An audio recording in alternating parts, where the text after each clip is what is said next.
Pemirsa, perdagangan saham di Bursa Efek telah dibuka. Selanjutnya kita akan mencermati kinerja perdagangan saham hari ini.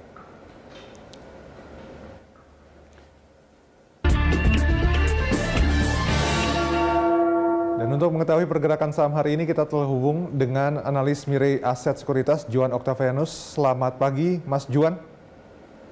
Ya, selamat pagi, Mas Nugi. Ya, Mas Juan, tadi baru saja kita lihat IHSG dibuka di zona hijau di level 6.050-an. Apakah kondisi itu juga akan mencerminkan pergerakan IHSG sepanjang hari ini?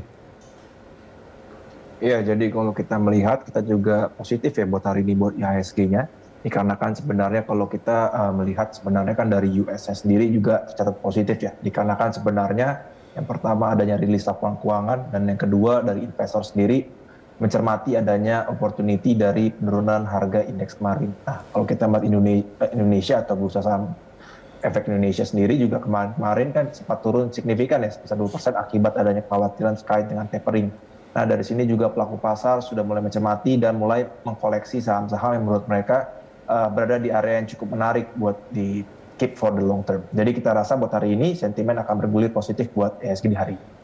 Nah, apakah kemudian kebijakan tapering ini juga akan disertai dengan tantrum kalau kita berkaca pada apa yang terjadi di tahun 2013 misalnya? Ya, jadi kalau kita melihat di di tahun ini nggak bakal se-volatile di 2013 ya, karena kalau kita melihat kan pada background di 2013 itu dana asing di Bursa Efek Indonesia cukup masif ya. Nah, kalau kita lihat buat di 2021 ini kita rasa dari investor domestik ini udah cukup kuat buat dari segi positioningnya. Nah, jadi kita rasa buat misalnya di tahun ini ada tapering, maka dari tahun ini nggak bakal sedrastis dari 2013. Lalu juga kalau kita melihat sebenarnya dari isu tapering ini dari beberapa hari yang lalu juga dari net foreign ini masih inflow. Nah, jadi kita melihat sebenarnya dari asing juga masih positif terkait dengan indeks kita pada hari ini. Oke, Mas Juan, kita tahu bahwa kasus COVID-19 secara global itu kan angkanya masih tinggi, terutama di Amerika Serikat, bahkan angkanya trennya juga justru naik begitu. Apakah ini juga bisa menjadi penekan IHSG?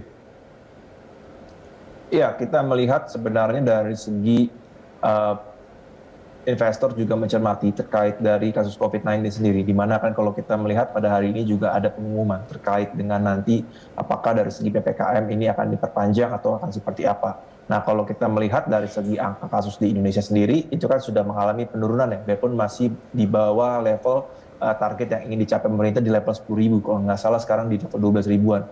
Nah, namun kita melihat ini akan menjadi positif ya buat dari segi IHSG ke depannya. Nah, kalau untuk masalah investor masih akan cermati, kita lihat ini masih nih, biarpun sebenarnya the headline-nya masih akan berada pada sisi tapering apakah akan terjadi tahun ini atau tidak, dikarenakan ini nanti akan sangat berdampak pada potensi kedepannya stimulusnya akan berjalan seperti apa, seperti itu. Nah, kalau pekan lalu IHSG sempat meninggalkan level 6 ribuan, nah pekan ini apakah ada kemungkinan itu terjadi lagi?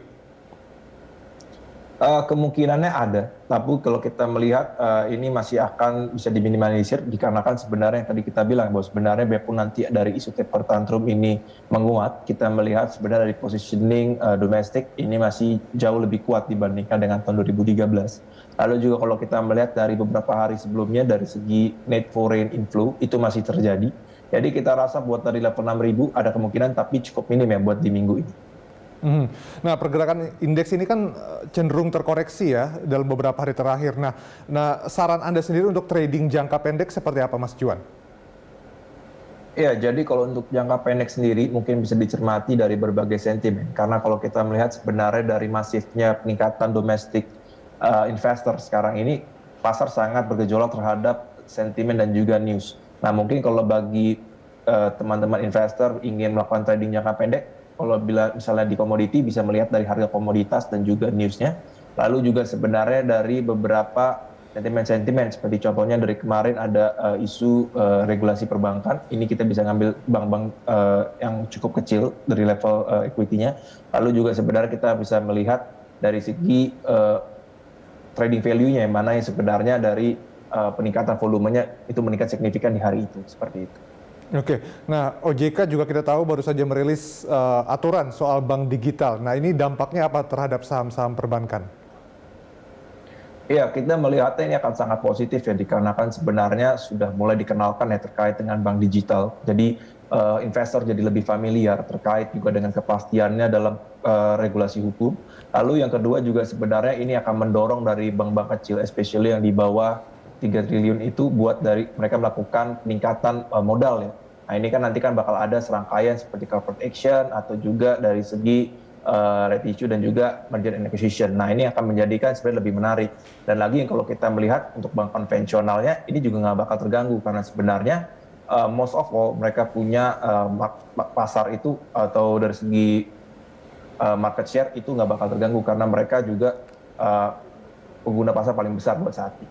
Baik, terakhir Mas Juan, rekomendasi saham untuk hari ini? Ya, untuk hari ini kita suka dengan sektor perbankan. Untuk Bank Buku 4, kita suka BNI dikarenakan sebenarnya dari rilis laporan keuangannya itu above konsensus dan juga estimates dari kita. Jadi kita rasa untuk di third Q sampai fourth Q-nya ini juga masih akan above dari segi performance-nya. Lalu juga kalau kita melihat dari sektor seperti coal, ini juga cukup menarik ya, karena sebenarnya dari harga coal juga masih relatif lebih tinggi. Nah ini nanti bisa translating juga kepada dividen yield di tahun depannya, ini akan sangat menarik buat investor dari jangka pendek maupun dari jangka panjang. Jadi mungkin dua sektor itu dan CPO juga akan sangat menarik buat di hari ini. Baik, terima kasih Mas Juan atas informasinya. Pemirsa, demikian analis Mirai Asset Sekuritas Juan Octavianus.